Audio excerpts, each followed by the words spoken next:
Hey Brewers! Welcome back to another episode of Behind the Brewer. And today we are talking to Andrew Sookram, the man from Sookrams Brewing here in Winnipeg.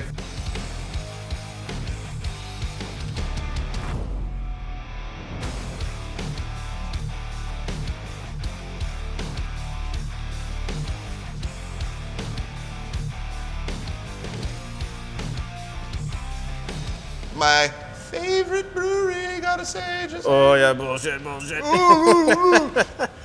Thanks for coming, man. Awesome. All right, so love to have you. This man is about to celebrate his 5-year anniversary of being open. It's crazy.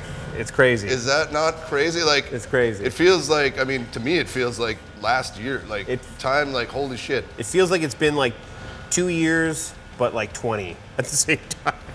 It's weird. It's hard to quantify that, but yeah, 5 years just seems like, you know, it was crazy. We were talking about it a bit earlier with, like, you know, construction and everything. It was just like, just like so stressful to try to build this place and get to making beer. I was just like, the whole philosophy was like, just get me to day one so that we can make beer, and then hopefully everything works out after that. And, you know, we're still here 5 years later, luckily and thankfully.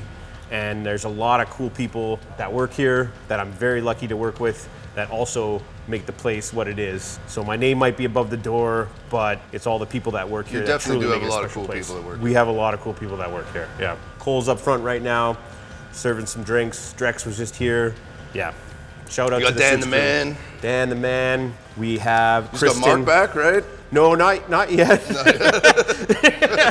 He just came back, but Andre's there, and then Beth's here now. She's doing some brewery tech work. She's awesome. Kristen, my partner, is the taproom manager now, so it just feels like, we got a good, lucky. We're lucky. And we have so important to like the people you work with, right? And also that they're good at their jobs too. And you know, Colin and Dan have been here since day one too, so they've been here for 5 years, just as long as me. We have a couple taproom staff that have been here for 5 years too, so it's wild. Thanks for having me. I'm stoked to be here. Cool YouTube channel. You're a cool host. Yeah, and good bud. Moments, right? Yeah. Man, it's been a minute since I've been here. You got all kinds of fancy things. Fancy stuff. The biggest all the way, like all the way there. We were able to the backside. We were able to get a couple new tanks, so that was cool. And then I'm very happy we got our own canning line.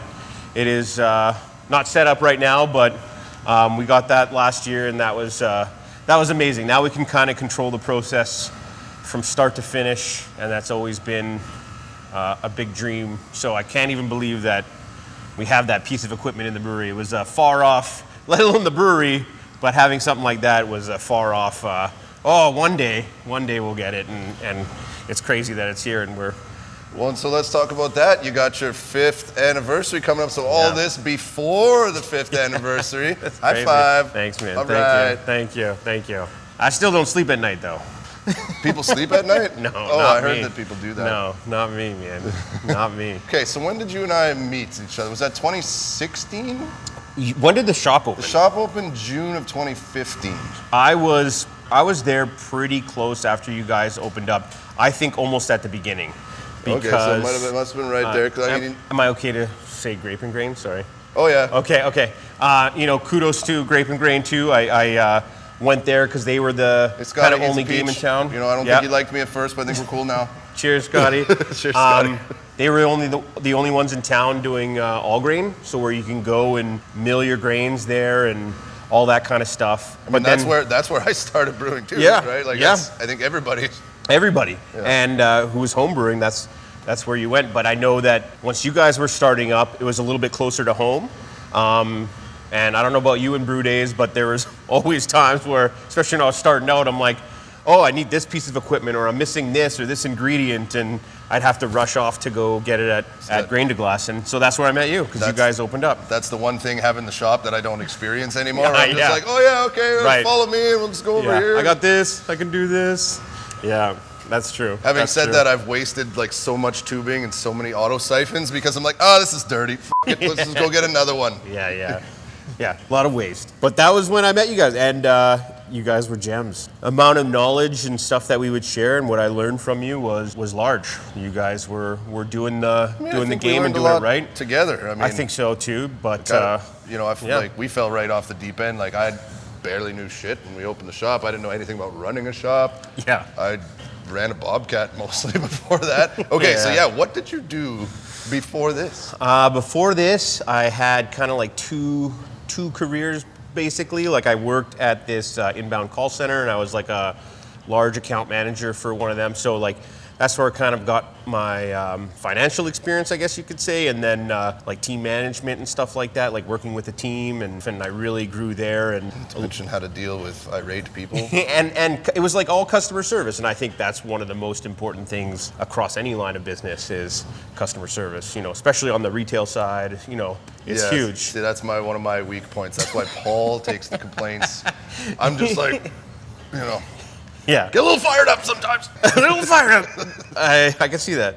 Well, I don't know. Well, did you fuck it up? Like, figure it out yourself. Yeah, I think I had a couple of those moments from you. But not with you. No, I know. Just kidding. And then I started having kids, and I was working like quite a bit, and I just couldn't continue to like work that much and travel. And so I got another job at a local insurance company. But it was sort of like 9 to 5, and I didn't know really what to do with myself. So brewing like kicked it off, and then I just fell in love with it. And then, you know, winning some medals across the country was like, I've never won anything before, so that was super cool. And then winning that comp just like broke it all open. That was it. I was like, we were like, shout out to Barnhammer, and we were serving the beer there, and I was just, this is it. This is what I have to do. And I was possessed after that. Fairly common theme, by the way, for those who don't brew watching this. You just fall in love with it, and then you just go. And so, yeah, I was possessed. And then I told Kristen, who's my partner, my wife, that, hey, it'll be cheaper home brewing. And it is not. It is one of those, like, I always tell people at the shop, like, you know, do you golf? Yeah. I'm like, well, your clubs cost you $3,000 probably, and then it's $150 every time you go out. At least, you know, this pays you back in some way, shape, or form. You know, one day you'll probably pay all this off, right? One day, I hope so. I hope so. But so she was gracious enough to see that passion that I had, and off to the races. Behind every man, good woman, right? Boom. Yes. She's the best. Shout out. Yeah. My wife, similar thing. She's like, well, you're making pretty good money doing what you're doing. Now you want to go sell homebrew supplies? Yeah. You got a pension. You want to what? Not get a paycheck? Oh. It's like, but I want to be happy. Yeah. I mean, that's still questionable. It doesn't matter. Me and Paul are always like, yeah, we love our lifestyle. Yeah. I don't know. Money will come one day. Money will come one day. It's funny though, like back in the day, one of the big things is like, now there's like robo brews and all those things, and I never had that. They weren't available to me at the time when I was the 3-vessel system. Like, I can't even remember last time I sold one of those. Because, right? Yeah. Like I had 5-gallon coolers, and that's how we started too, I bought pots from you and like all the stuff, and then like it was amazing and it was fun and it was great. But some days, some of those brew days seemed harder than brewing on the big system. It's crazy. Well, yeah, I think it's repeatability on the old. You know, you're like, you put the water in and it equals up to your mash temp, and you're like, okay, well, I was aiming for 156, but I guess we're mashing at 148 with the stout today. Whatever. Right? We're gonna see how this beer turns out at a low mash temp. Yeah, harder to control. So, and that's definitely one of the things, you know, especially that they all talk about is just consistency. Like that's kind of the name of the game. Like for me, it was like homebrewing was all about experimenting, which we still do here, but also like consistency. How do you keep that going? Well, but now once you make that unicorn, how do you make it? How do you continue to make Desert Island? No, I'm just kidding. I've been asked by a few people if I could coax a little bit of that information about that one out of you, but well, cryo hops and Yakima Chief. So again, one of the far off things was you guys were one of the first to have Yakima. They were what, Yakima? They weren't Chief back then. What was it called? Farms. Yakima Farms maybe.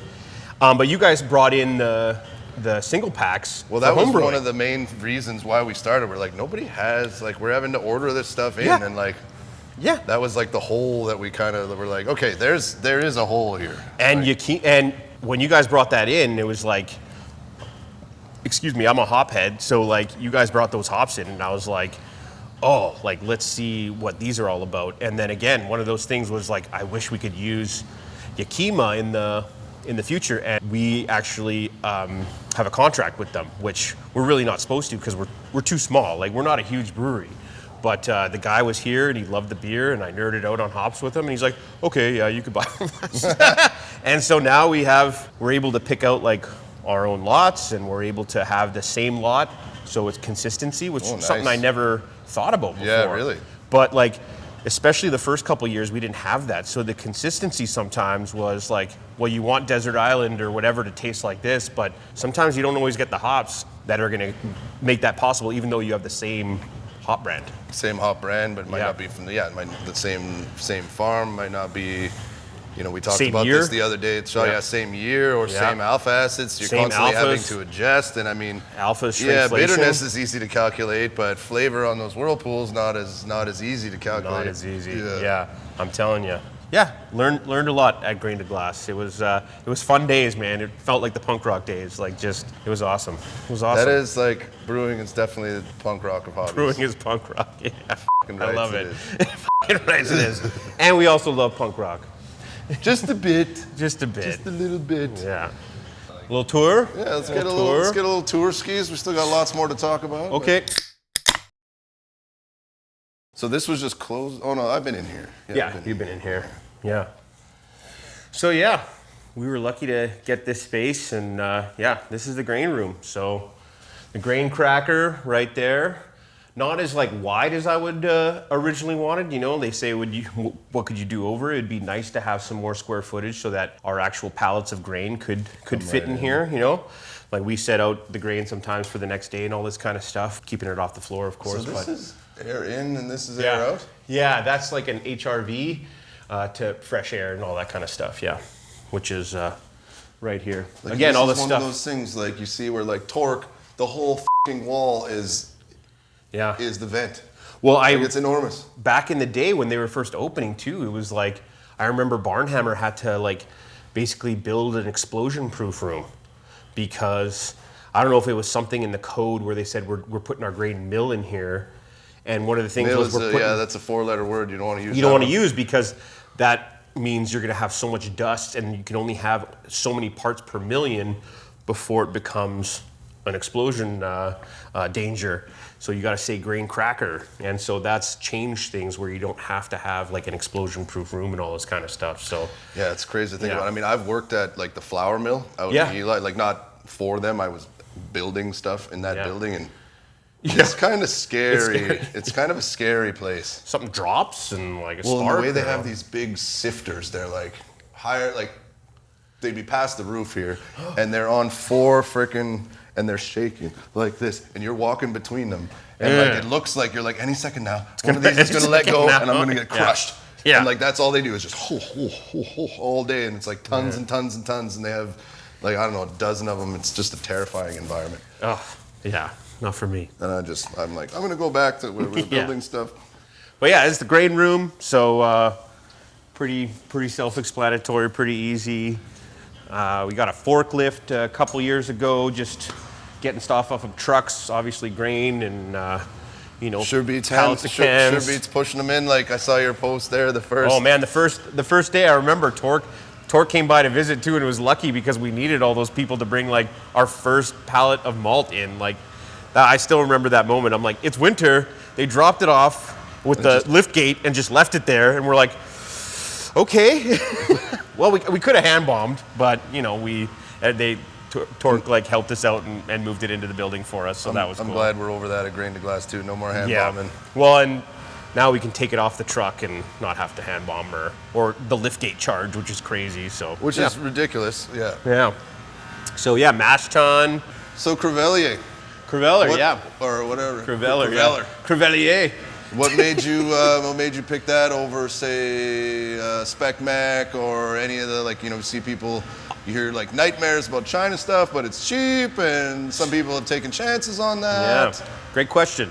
Barnhammer used Creveller, and that's where I was when I went and saw them brew and was able to brew on their test system there, and just reaching out and getting the different quotes from people and all that kind of stuff. It just like obviously dollars and cents make dollars and cents, and there was some that were astronomically more expensive than others, and I didn't have, like, you know, huge backing where I could just do whatever I wanted. It was an economical opening. It was, you know, I kept saying the motto was, you know, just get me to beer, just get me to day one, because, you know, money starts flying out the door once you start. And that's the scary part, you know, coming in here, and we've got this oversized trench drain, which I do like, but it's not very standard for breweries. They're usually slot drains, but I wanted something a little bit bigger. I like being able to open it up. I think that's a good option. And, you know, we have the tap room right there. It's a small space. If anything ever happens, I didn't want, you know, a big flood going in there or something like that. So just, you know, trying to look to safety as possible, or like to try to any floods or anything like that. But well, and that's like, so all you guys dreaming about tap room and all that, like I still am. There's so many things that you have to think about, and like sometimes the norm isn't necessarily the right thing. Yeah. Right? But I remember walking in here, and when they were digging this out, I shared some pictures. They had like mud up to here, and there was a huge trench going along here, and I was like, what am I doing? Like, this is dumb. It was not fun to open that. And I knew that was just one part of it, but literally I opened the door because I knew they were digging the trench, and I just didn't expect that. So when I opened the door and I saw it, I snapped a picture, and I'm like, I gotta go home. Like, I can't stay here and look at that. Like, I'm not a construction guy. I haven't done a lot of work in terms of that. That's where my experience was off. I had to rely on our partners, Boxtel, to do that, and they got us to day one. So. Oh, so that was Boxtel did this. Yep. Oh. And you went with some big boys on that one. Well, yeah, I had a buddy that worked there, and they treated me right. I said the same thing when I was there. I'm like, you guys are big. Whoa, easy, cameraman. You guys are big. I don't know, but they were like, no, we do projects of any kind of size, and so I was comfortable using somebody that I knew. That's well, why. And they're like, I mean, you know, big names didn't get to be big for no reason either. Well, you're right. And I had a friend that worked there, and I knew a couple of the Boxtel dudes, and so it just made me feel comfortable spending that amount of money going with somebody that I at least kind of knew, rather than I didn't. But yeah, that's where me and you were like the opposite, where I'm like, I'd be right in there with the I was, because I was like, I mean, yeah. I was a grunt for many years. I still am. And you know that stuff. Yeah. And I mean, in hindsight, like, yeah, okay, I have the knowledge now, or like working with plans, and like, okay, what does that translate to, and what trades are needed, and, you know, basically, you know, managing the job site. I'm not saying I could do that by any means, but I at least have more knowledge. Well, but you had no choice now. but to learn. I had no because choice. You had to know, like, yeah. you've really maximized, let's be honest, a pretty small space for when we're talking about how much production you actually put out here. Correct. Yeah, correct. And I knew that. I'm like, okay, this is a small one. I don't necessarily know if we can get more space later, which we have, but we don't know if we can get more. And so I got to try to maximize what I can out of here. Well, and I think you've done a great job. Like, I can't picture another layout that I would say would be more efficient. Thanks, man. And I mean, Thanks. I'm pretty picky with that kind of stuff personally, but I mean, it's tough sometimes being so small, but I think that, you know, there's challenges, and there's pros with everything. And so, well, and there's also and I mean, we've kind of seen, like, you know, everything I've always read is always go bigger than you think, bigger than you think. It's a 5-year plan, it's a 10-year plan. Well, I'm not going to name any names, but like, we're starting to see the bad side of what can happen when you do that 5-10-year plan here in Winnipeg. Yeah. You know, you're relying on contract brewing, or if you don't want to rely on contract brewing, or because I mean, we all know when you start, doesn't matter, you have zero demand. Yeah, it doesn't matter. Yeah, you have to build that. It doesn't matter if you start 1 barrel or 100 barrels. It's not if you brew it, they will come. Like, which I think a lot of people don't realize. And it's tough. Yeah, it took a while to to build up. Like it's similar, like I always say, it's just like it's just you can write a good song, you can make a great beer. If no one's around to listen to it or drink it, it's like it doesn't even exist. It doesn't exist. Yeah, I know. But Creveller actually, they convinced me to actually go a little bit larger. Again, we don't have the biggest system. We got a 15 barrel, 17 and a half heck. But I wanted to go a little, again, I was like, oh, this all seems so big to me. Like I'm used to a 5-gallon cooler. This is just crazy. Like, let's slow down here. Maybe I'll get a 7 barrel to start out and then we'll go up. And they're like, if you're gonna get a 7, just go for the 17 or the 15 barrel or whatever, because you're gonna be just brewing all the time on that smaller system. And the way your size is and the way you're laid out, it would just be better for you also growth-wise. So it wasn't like we're going to a huge system. Now I look at it, I'm like, oh, this isn't huge. This is small, you know? But I'm glad that they pushed us to get that size. Well, I mean, sometimes like, you know, again, punk rock, I tend to not do a lot of what people tell me to do. But sometimes it's important to step back and, you know, be like, well, this is my first day. Maybe I should listen to someone with a little bit of experience all the way. Sometimes. And that just made sense. And like, you know, I was happy that we did, because there's days where I'm like, imagine if we were producing half as much. Like it would suck. Yeah. Well, and you're still brewing like pretty much like every day, every second day on this? We're brewing, brew. I mean, I guess you can only brew. We do, basically we turn over twice a week. So we can on the Monday, we do the cleaning and the transferring on the Tuesday. Wednesday, Thursday we'll brew, and then Friday we'll usually do cellar work. Friday, Saturday we'll usually do cellar work or kegging and all that kind of stuff. And then, you know, restarts on Monday and same thing. So that's pretty much our schedule. So that we could do more, but you know, we'd have to add more shifts and a couple more tanks and all that kind of stuff. So, but I'm just weary of. Which I'm certain will happen at some point. I hope so. But yeah, so yeah, mash tun, pretty awesome. It's got the rakes inside. I feel like the rakes is kind of like must have. Oh yeah, the rakes are must have rather than mixing. Couldn't imagine mixing in here, let me tell you. That'd make for a longer day. You'd have to get in there with the hip waders. Hip waders and an oar. Yeah. But yeah, it's good. You know, automated to a point with some stuff, obviously. This is our you don't boil want kettle. Too much automation. No, I always say, like, we always talk about with the Brewzillas and stuff. We just did a Brewzilla video, and it's got all the like, you can do your phone, and I'm like, yeah, I did that to see that it worked and it was cool, but like, no, man, they don't call it craft. Like, it's not robot beer. It's not robot beer. Yeah. Still get my hands dirty any chance that I can. You know, it would be nice to get the grain out there automatically, because right now we're hand bombing it all the time, but. That's okay. Again, it's still nice to. That's waste. Get in Robot there is fine for waste. That's true. Yeah, that's true. But yeah, we boil kettle.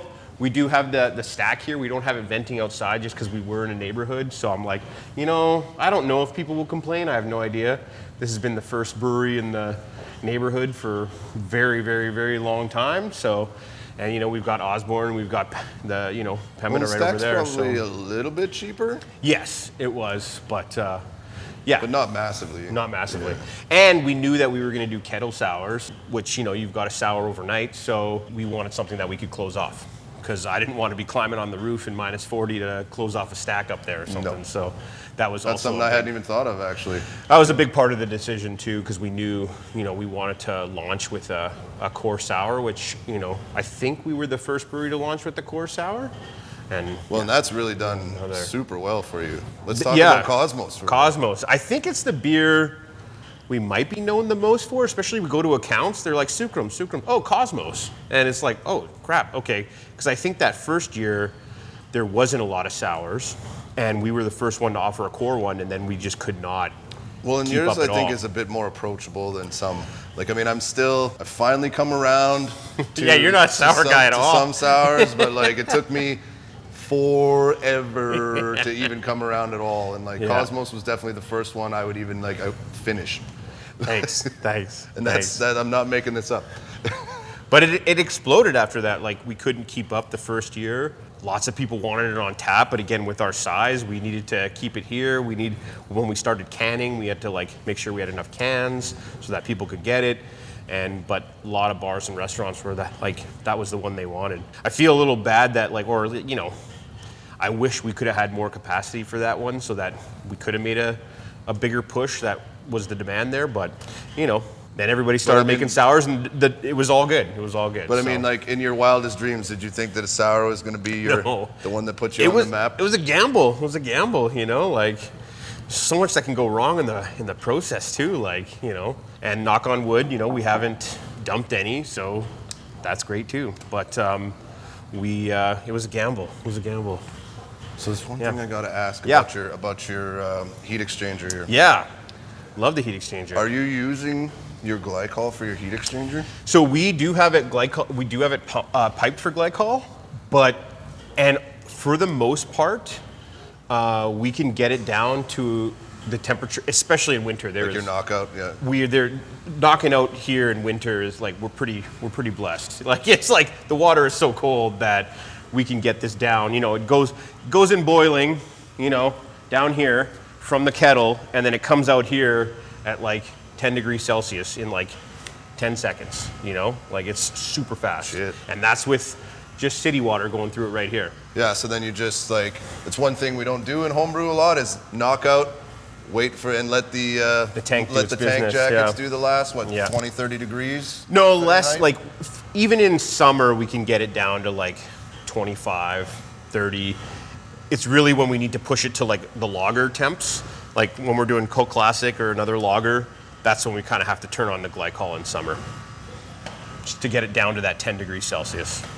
Well, see, I always thought, I've talked to a couple other brewers, and they're like, yeah, we have it, but we don't ever use it. And I'm like... Yeah. For the most part, we don't need to, but it gets pretty warm in here in summer. Well, I remember when you so graciously let me make True North, which is tomorrow. Well, actually, so that'll be last Friday's video, now that we're talking about When are we? Yeah. When are we? When will then be now? Soon. And I think, because that was luckily that was Belgian yeast, and I think it was about 27 in here. 27 in here. In August. Yep. That was with the big Flatlanders, the blue container. Yeah. I remember that. Yeah, that was great. I'm like, yeah, man, it's hot in here. And then you can do it. I clogged the drain. I clogged the chiller. It's all good. He's having a meeting in there, and I'm just like, I don't know if you can see me running around. I knew you knew what you were doing, so I just left you to it, man. It's all good. Totally. Yeah. But yeah, the chiller, we hooked that up. Obviously, it's because we make Coke Classic and some lagers. We like to get it down to that pitching temp. It does take a while sometimes for the jackets to get it down to that temperature, especially in summer, but it's pretty good for the most part. So we're both almost empty. Should we make a quick? Yeah. Should we little break? Go see what the tap room looks like? Oh. What do you think? Don't get too fucked up. We're gonna go get more fucked up though. There we go. Oh, is that Steve Shaw had some parts in helping you with that, or the Goza, or yeah, the Goza? We made one together, but he was definitely into sour brewing at home, and I could never do sour brewing at home. So yeah. Well, I'm supposed to go. I just don't know how we're gonna do it with him because he's gonna have to stick around for 12 hours, but. I said on one of the videos, I'm like, I hope someone out there, and I was hoping it would be Steve who will teach me how to make a kettle sour. Yeah, and then he came into the shop and he's like, yeah, you got to do it, but it's going to be a long day. Yeah. It might even be overnight, right? Depending. Well, yeah. I can't remember, I don't know how he sours it now. I think he was using can't remember what kind of stuff he was using, but yeah, he does it at home all the time, so he's the expert to do it. The Sour Master. I mean, he's got, I don't even know how many medals he's got now. Yeah, it's awesome. It's I know. Mental. I know. He's great. Shout out to Steve. Stevie Shaw. Can I Much get love. a turtle cool if that's cool? I don't know. But yeah, tanks. We started with just these 4. So this looks like all one brand? All one brand. Again, we bought them off of Creveller. Obviously a package deal. We bought the brew house, the hot liquor tank, and then the 4 tanks and the bright that we had at the beginning. So that's all we had, just these 4 tanks, but we quickly realized that was not enough. and we were able to get a second brace. And the 2 tanks at the end. So that was really cool to be able to put those in here and get those. And these are finally these are all mine now. But yeah, that it was cool. It was cool to be able to grow and get those other tanks in there, and it was necessary. Like, again, when all that shit happened, I don't even like saying the word anymore, but when all that stuff happened, it was like, yeah, we couldn't keep up. So it was great that we had that extra production to help us through. But yeah. During all that, I saw all those memes where it's like, this is the second time in a week I've bought 3 weeks worth of beer. Yeah, because there was nothing else to do, man. But, you know, we had to come in here. It was funny. We still had to come in here. We couldn't work from home. It was very interesting. I mean, well, I did get 1 week off because I had it. But other than that, you still had to come in. We still had to come in to produce, and we would limit. Anyway, I don't even want to talk about that. That's it's in the past now. So, yeah, tanks. Yeah, as you can see, we break them all down, and this will get a full cleaning. Like, the tank gets a full cleaning with our caustic, and that's our CIP right there, right beside cameraman.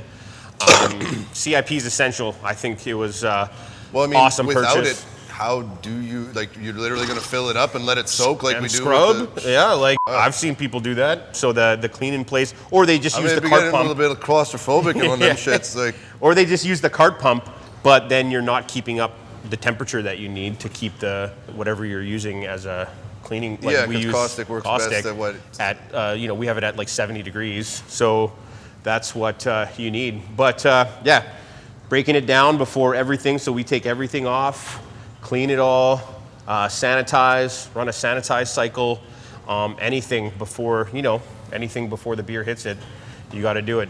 And before it was just like, okay, I'm gonna put some Star San in the old 5-gallon jug. Oh, and you know how many I broke of the glass carboys? I only broke one, but it was a fucking disaster when it happened. It was filled with cleaning solution, and I'm like, I don't know what, I was picking up glass for months. I remember it took me, I did it, it was full of PBW. PBW, yeah. Or Diversal, I can't remember which. Yeah. And dropped it, and we're in a laundry room. Yeah. And it took me the entire brew day. Yeah. To clean it up. Paul just had to brew by himself, and I was bleeding from 17 places by the end of it. Yeah. And the beer was still made, but I had to put it into another, clean that up, get another carboy, anyway, yeah. Well, and that's just the type of chances you don't want to take when you got stuff potentially sitting at room temperature on MBLL shelves for quite some time. Yeah. So, and they're all temperature controlled. Again, super crucial. Temp controlling is so important. Even when homebrewing, I knew that temperature controlling was pretty important. If you're going to brew lagers, it's essential. And, even for ales, just making sure that they stay at that temperature. And again, consistency, right? I mean, consistency, in a homebrew sense, you get, 3-4 degrees out of fermentation. Yep. And depends where it is in your house. What if it's warm? What if it's a little cooler in a basement? Mine was always a little cooler, so I never got, vigorous, crazy fermentations. I had to always either have a warming belt around it to make sure that it got to the temp, all that kind of stuff. So temperature control, crucial. So tell me about this freezer back here. The freezer.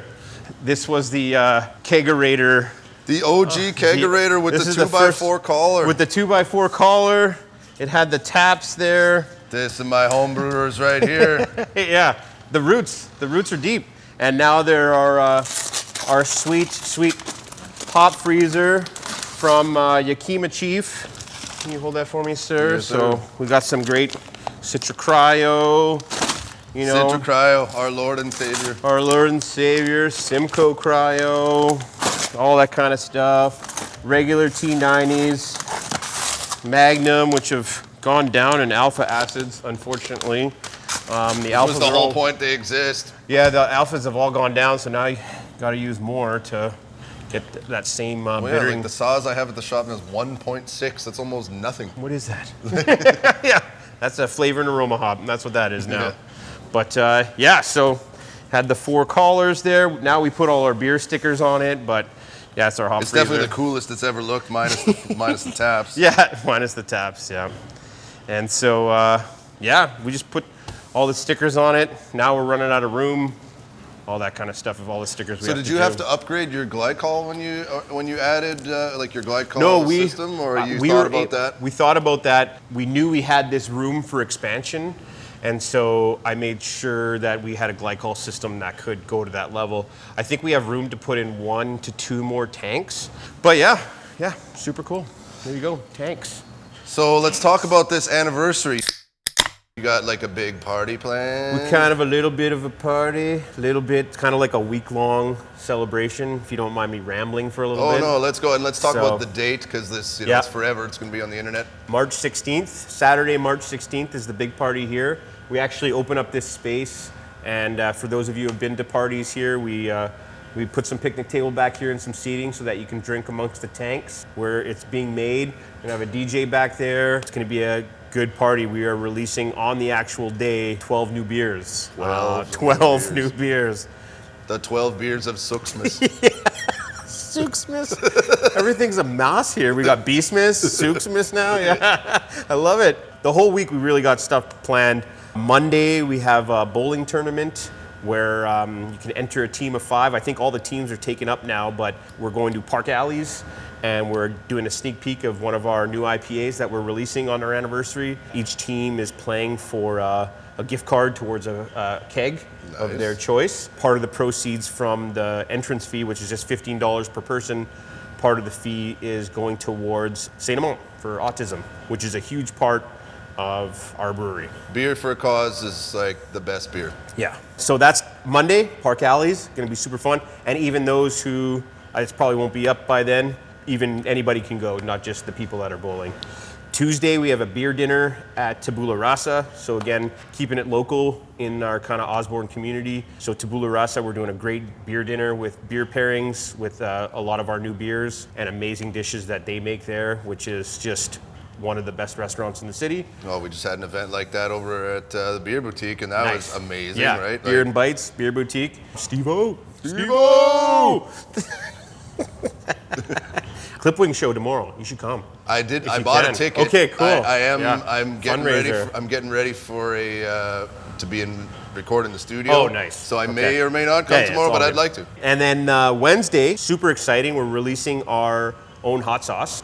So we're releasing a Sookrams Trinidadian hot sauce. My dad is from Trinidad, and so he, Mr. Max. Man, this is like, he's literally working with a who's who of Winnipeg shit, right? Like, if you're not from here, you don't know, but this is the bomb shit here. It's crazy. It's crazy. I don't know how we got so lucky, but Max did the first pop-up here way back in the day. Yeah, we were like, well, Max, we have Max's his own hot sauce in the tap room, so when we want to release this hot sauce, we're like, oh, Max it's gotta be Max. Max is making it based off a recipe that my dad gave him from Trinidad. Max just made it awesome. So is that going to be like some just like hot ones, like can't even handle it shit? It ain't going to be the bomb too, but you know, I'm training so that I can get there. My dad is not proud of my hot sauce capabilities, so I'm training to I've met some folks from out that way, and it's amazing what they can handle. For my dad, I think the hot sauce is just a food delivery device. Like, he can't taste food without it. He's burnt his taste buds. It's just lube. Again. It's my show. It's my show. I can do what I want.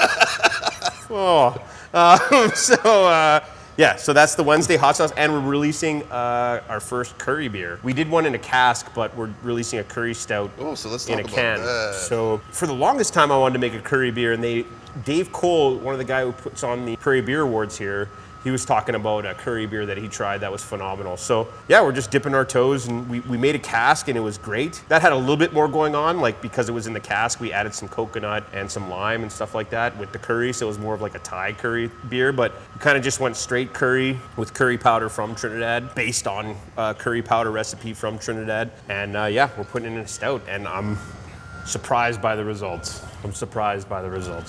Well, so does that harken back to your, like, that was the heat in the wheat? The heat in the wheat, as if you remember that, that was where I got one of my first medals. Yeah, that's right. And then you ended up coming back to my place, and that was the day it was a Halloween party, God. And my costume was me dressing as my wife. And I think that was a Friday, and we were messed up. Yeah, that was a great time, man. That felt good. One of the first medals. Like our table was me, you, Paul, Steve, Shaw, and we were just killing it. Michael was there. Yeah, it was so good, man. And yeah, we kept going up to get medals, and I'd never won anything before, so to win for beer was I don't know. Crazy. Yeah, it's like holy shit. Holy shit. I am kind of good at this. Heat in and the you got week. That was best of show, right? No, heat in the week. It was third. It was third or something like that. But I can't remember. You did get best of show that day. We got best of show at Pros versus Schmoes. Oh, that's what it was? That was what it okay. was. At Pros versus Schmoes, we got best of show and best brewer. That was cool. That was that blew up the game for me. I was like, oh, okay. Okay, so next question: why haven't I seen Heat in the Wheat? Yeah, good question. We haven't done a lot of because like I've had a lot of spiced peppers. beers, Yeah. and they're usually either not nearly enough or way too fucking much, and that one was just a right, hint. just right. The Three Bears, just the right. Three Bears, just right. I'll have to bring it back. I still have that recipe, so I'll have to. Is that right? I'll have to bring that one back. But yeah, curry beer on the Wednesday. The Thursday, we're releasing for all the Star Beast fans out there, which is our Imperial Stout. We're releasing a S'more Beast. So a S'mores Beast. Ooh. So that'll be fun. I'm also giving brewery tours on the Thursday night. So I'm doing tours at like 7, 8, and 9 if people want to come back and see the space and hear me talk about beer. Friday we're closed for family, and then the big celebration, or Friday at night. During the day we're open. Friday at night we're closed for just having family down and stuff like that to celebrate. And then Saturday's the big party. We got Chef Max. Max is coming back. He was our first pop-up, so we wanted to have him for our 5th anniversary, so he's doing like a cool skewer pop-up. And then, we've got all the new beers at noon when we open. So we have 3 big batches, 5 small batch cans. And then we have 2 casks at 2 o'clock. And then we again have 4 new beers at 6 o'clock. So throughout the day, there's gonna be beers dropping. And with the pop-up, DJ Tony is gonna be here, and it's just gonna be a blast. I can't wait. Sounds fucking great. Yeah. I might have to come down. I really want some of that like everything that you just said sounds awesome, but that S'more Star Beast. S'more Beast will be fun, and we actually have everything on kegs too. So like for even our small batch cans, which aren't huge batches, but we love doing small batch stuff. We have a keg of each. And we've got a bunch, we've got some good stuff, so I'm excited. Yeah, 12 beers, crazy. Yeah, that's just right there. That's an accomplishment, like 12 beers. It was when January and February, when it's the pit of despair for beer sales, we're pretty busy just brewing and getting ready for the anniversary. So we're still busy back here, despite it being slow out there. Well, so every second counts, right? Every second counts. Oh, smooth. Nice Have segue. you done this before? That's right. Nice segue, right? Yeah. Andrew, like almost all great brewers that I know, also a musician. Loves punk rock. Loves and punk rock. We bonded over punk rock. Yeah, exactly. Yeah, man. Yeah.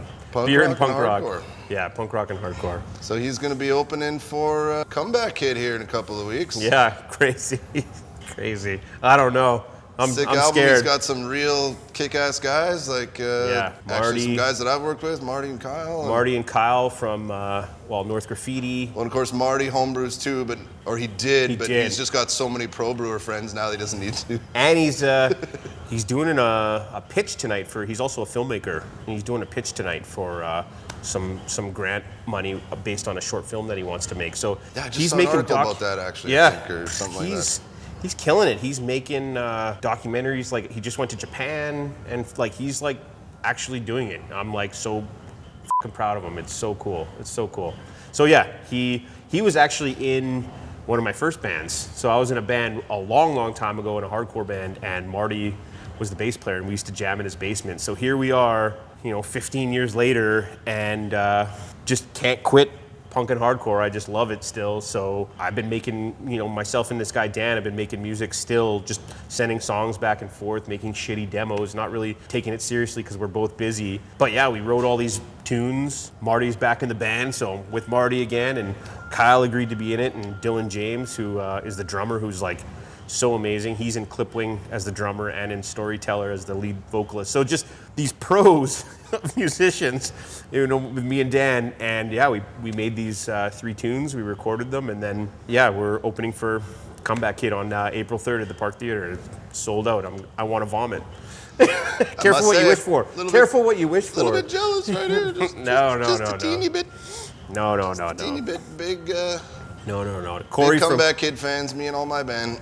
Huge Comeback Kid fan. They are like, we're lucky to have them, like, that they're from our city. Like, they're like they're worldwide. They're one of the biggest hardcore bands that there is now, and that there ever has been. Like we were talking about Rev earlier. Yeah. If you go on the Rev website Jeremy's right now, down there, yeah, with. Well, and it's him playing. What fucking song is it? But that's like the whole Rev video. That's the whole Rev video. I know. It's just you get Jeremy from Comeback Kid playing some Comeback Kids tunes on the new Rev. Yeah. Winnipeg. It's cool. Like, we got cool musicians here, so it's amazing. It's like the weather sucks, so we got nothing else to do but get drunk and make tunes. Living the dream. Right. Yeah. So I asked this on the last Behind the Brewer. I asked Colin and Steve. I can't remember.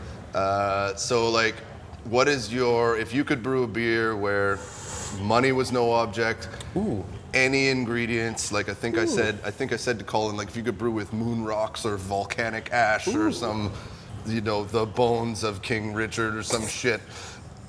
Absolutely. Yeah, every homebrewer wants to do that. Come on, man. I had a couple of Cosmos here already.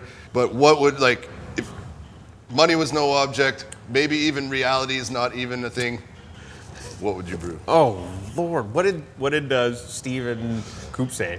Yeah, moon rocks. It would end up. I said moon rocks, and then he just ran away. He just ran with it. Rocks, yeah. And he's like, "Well, catch the moon rocks as they come in as comments, and use them to actually boil the beer, and such, and replace all the chloride additions." I'd get the water from maybe if they found water on Mars, that'd be cool. The first Mars brew, or from Europa. What's that? Water. Water from a glacier. Mountain fresh. Yeah. Europa water. But I'm pretty simple, man. Like, just some super awesome hops, some great malt, and I'm happy. I don't need too much fancy dancy and glitter or gold in the beer, but maybe some the base of all good beer. Let's see what that Mars water tastes like. Yeah, like straight up, that would be the next big thing on the internet. Be like, fuck Burton-on-Trent, we need Europa water. Yeah, like exactly. Like, that makes the best beer around, and then you grow gills and shit. Who knows? Yeah. Yeah. And then you could smoke forever. It'd be like, screw it, I don't need lungs, I'll grow gills and breathe like a fish. No, cut. It's my show. It's my show. It's my show. Sorry. Well, I like that answer. Yeah, I don't know. That's a great question. I don't know, man. I'm just happy to keep brewing. It's all good. I'm still brewing. So that's what makes you happy.